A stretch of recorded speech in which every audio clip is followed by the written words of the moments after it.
Hello and welcome back, everybody. IconTL here, and in case you haven't already seen the notice, we do have the banner information, and I'm very excited. So before I continue any further on this banner information, links are in the description. Feel free to check them out.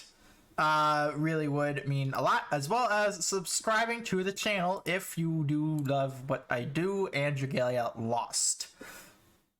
Okay, now that's out of the way, we are going to look at Humanoid Mercury and Child Ranzel. Now, do keep in mind, these two are general pool units. You can pull these in any banner. And also we have Gala Laxi. Also, do bear in mind, both of these are dagger. Laxi and Mercury are both dagger, so just if you're going for either one of them, do keep in mind that it could be one or the other. But now, let's dive into the units themselves. Oh boy. Mercury looks amazing, alright? Not even just her. Which, by the way, I know a lot of you guys are summoning her for her, but for you guys who are more of meta people, she fulfills that role as well. And let me get into that, alright? So we have her S1 being Frostbite, as well as raising Dragon Gauge. But then also, when you have Team Strength Amp, this skill is then powered up, which is pretty nice. It's actually really nice because it goes from 540 and 3 hits to 604 hits. Excuse me. Really nice. It's really, really good. But also just Frostbite and Dragon, which will also looks like once powered up, you also gain more Dragon Gauge, which is pretty nice, actually. That's really good. So, first skill is actually really nuts. Really nuts, really nice. Can't wait. Now then, the second skill, you gain a Strength Amp from this. So, yes, she has access to amps off of an 8k skill cost, well, this paired up with Gala Laxi might be fine. Might be fine. And also, if the user has shapeshifted at least once, this skill is then powered up. So her goal is to get transformations, as well as getting the gauge up as fast as possible. Which also, do bear a note that she has max level of 2 for the team amp, which is not bad. It's just that the galas are 3. So her paired up with Gala Laxi, you can then extend this to level 3, which will be really nice still. Now moving into collab, standard. This is busted. The chain collab. You can get bird res. What the fuck? You can get that with fucking bird res. All right, so reduce their susceptibility to burning by 100% when they have a team strength amp. That ain't too hard to get. The team amp is not hard to get. The problem behind that is keeping it. Hopefully, with Mercury and Gala Laxi being on amp duty, hopefully that is enough to actually keep the burn res. Then we move into Star Res 2. So she's a dual res unit under the correct circumstances, which is crazy, as well as Bog Res. Yeah, she's really good. And also adds 14% to the modifier applied to damage when in dragon form. Built-in 14% dragon damage. What the hell? Then also, when shapeshifting for the first time, you will transform into Mercury regardless. Then second time onwards, it's then High Mercury. Now, one thing to note is that regular Mercury and High Mercury, they can bog. So, maybe Bog can be used on this. If Bog is available in this kit, that is broken. that will be broken. Well, to be fair, Mim did not inflict burn, and Midgard did not inflict stun. So it's safe to say Bog will not be in here, but just in case if it is, that's broken. Then let's move on to Bubble Shield. Grants user Sphere of Protection effect when they have a Team Strength amp. Sphere of Protection gradually recovers the user's HP and grants a one-hit shield that's 30%. So this shield, it can stack. A shield of protection will not stack. Its effects are lost upon taking damage, or if the user no longer has a Team Strength amp, and after Sphere has been lost, this ability will not activate again for 10 seconds. So pretty much, you get this Strength amp once. You get this. You need to lose this buff in order for you to get it again. It's interesting, but overall thoughts on Mercury. Holy shit. They outdid themselves with this one. They knew people were going to summon for her because it's Mercury. They knew people would summon. And well, just look at her now. Like, she's good. She's really freaking good.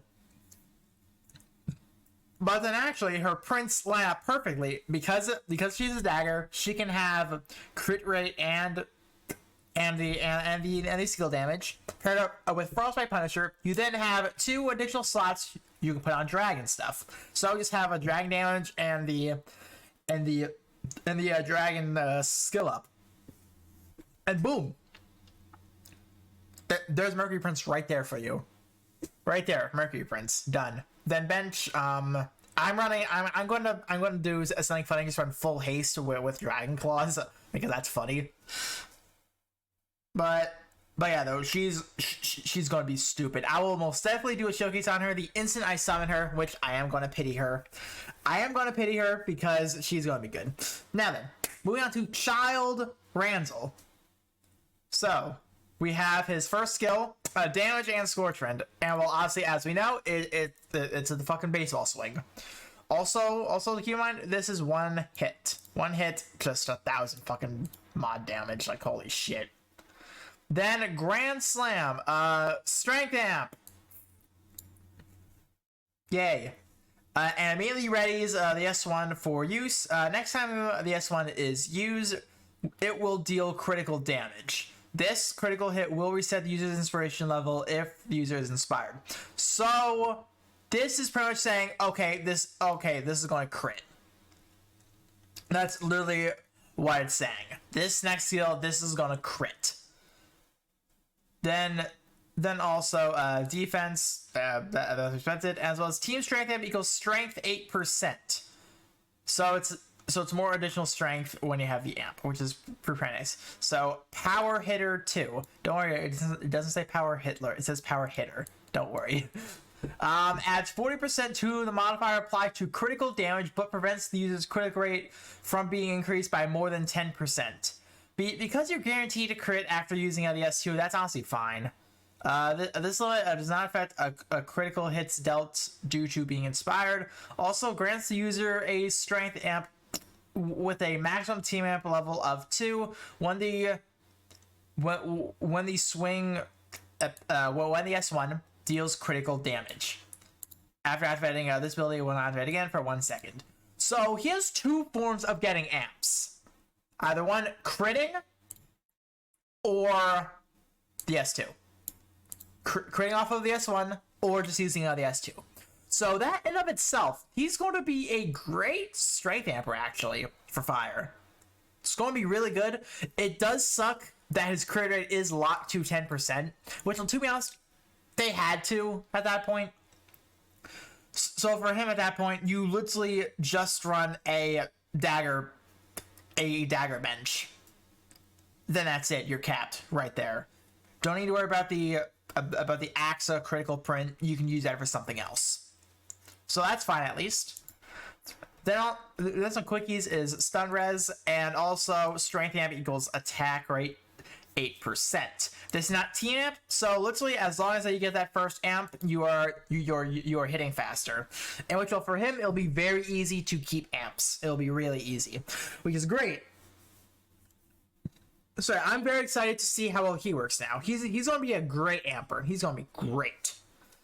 Now, Gala Laxi is a already existing unit that's going to be refeatured, as you know. But in case if you don't know what she does, I'll be going over her very, very quickly. Most of you are probably leaving by now because you already heard my piece on the other two.